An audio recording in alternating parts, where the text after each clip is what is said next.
It's a little bit different than medical insurance. The way dental insurance works is an employer will buy a plan, essentially will shop for a plan that will work for his employees, and he'll purchase that plan. But there's hundreds of plans, even within different insurance companies. And each one of those plans is tailored to what the employer picks and chooses to be in the plan. An example would be, let's say an employer purchases a plan that has a lot of coverage for diagnostic services. That's like coming in, having your teeth checked, x-rays, cleaning, and maybe to do some fillings. But the plan doesn't cover a crown. It's just excluded from the plan. There's no coverage for crowns. So that patient then, if they come in and they break a tooth and the only treatment or the only solution is a crown, it's not going to be covered by their plan because of what the employer purchased. So it's not that it's not indicated, it's just it's not covered by their plan. The other thing with medical is medical generally has a really high deductible, or not, I shouldn't say high deductible, but it has a very high maximum, sometimes in the millions of dollars in case you get really injured and you're in the hospital for months at a time. Dentistry still gives the same maximum that it did 30, 40 years ago, which is $1,000 to $2,000 per year. And you have to use that money that year or you lose it and it starts over again.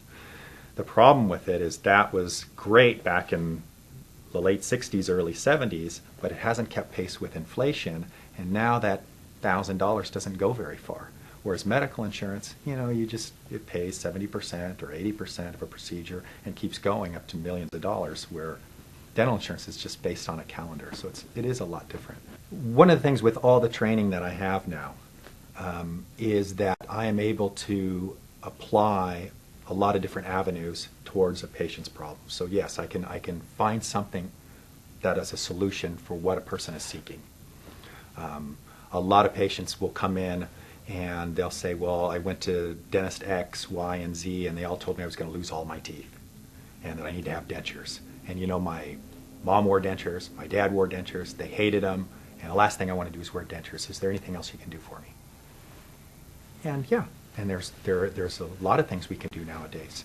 I had a patient once that came in that this was 5, 6 years ago. She was actually a younger patient, Maria. She was about 30, 35 years old. She was trying to get pregnant, and the dentist had told her basically she was going to lose all of her teeth because she hadn't been in a while.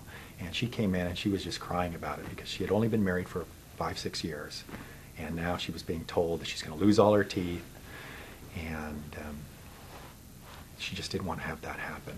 And we were able to develop a treatment plan where she only lost a couple teeth. We were able to replace them. She was never without her teeth, and to this day she still has them.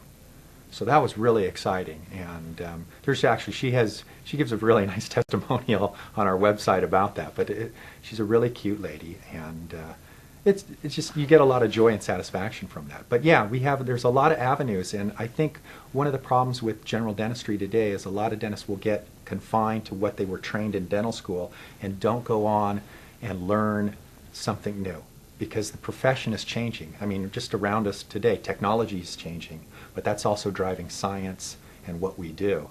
And those new technologies can be applied to people, and people don't necessarily have to have some sort of technology like a denture that maybe is 200-300 years old, that they associate with George Washington, where nowadays they can have something better and we can rebuild what's missing.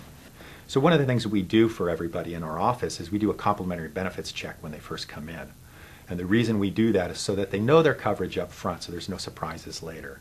And then the other thing that we will do is we'll process their insurance and help them maximize it and try and give them direction, because generally every year there's a thing called open enrollment, where a patient is able to go back, talk to their employer or their HR department, and be able to change their plan so that maybe next year they would have coverage for another procedure.